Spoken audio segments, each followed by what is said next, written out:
I'm the boss. It's my way and no other way. End of story. End of story. End of story.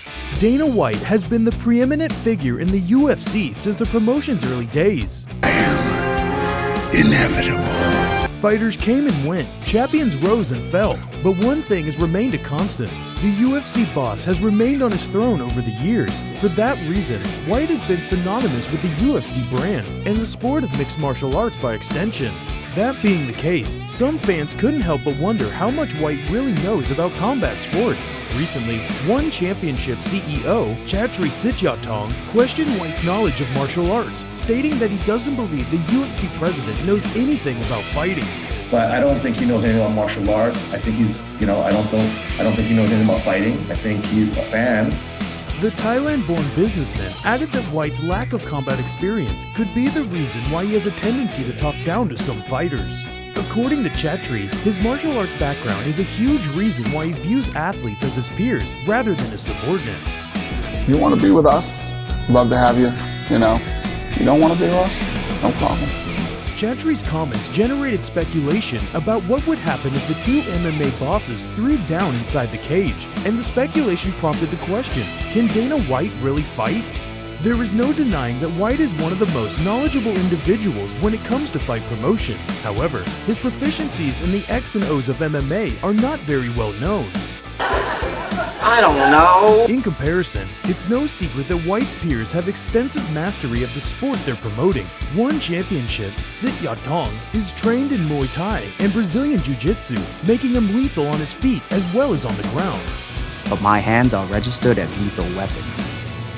Meanwhile, Bellator MMA's Scott Coker can also handle himself in a fight as he earned an 8th-degree black belt in Taekwondo.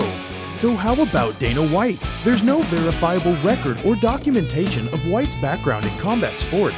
However, the UFC head honcho claimed that he was once an amateur boxer with a record of 13 wins and 4 losses. Not too shabby if that's true. Although we have to rely on White's word regarding his amateur boxing success, we can be sure about one thing. He knows enough about the sweet science as he once trained amateur fighters, refereed, and even worked alongside Roger Mayweather, the uncle of boxing icon Floyd Mayweather Jr. at the famed United Champions Gym. Still, those pieces of info aren't enough to gauge how well White can handle himself in a physical confrontation. Even if you try, it's nearly impossible to find footage of the promoter showing what he can do with his hands.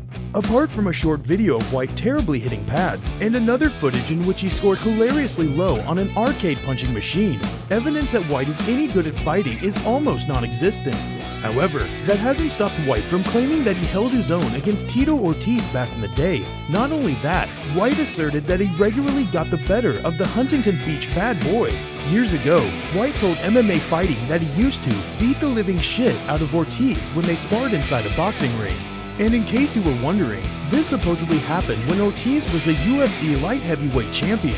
To be fair, we all know that striking has never been Tito's bread and butter. Still, outboxing a UFC champion in his prime is undoubtedly an incredible feat for anyone to achieve. In 2007, White and Ortiz reportedly agreed to fight each other in an amateur boxing match. The UFC president claimed he trained for months in the lead-up to the fight, but Ortiz backed out at the last minute. You did. You blinked. Yeah, I would have won. I absolutely would have won that boxing match. As difficult as it is to imagine White piecing up Ortiz, there might be some hint of truth to his claims.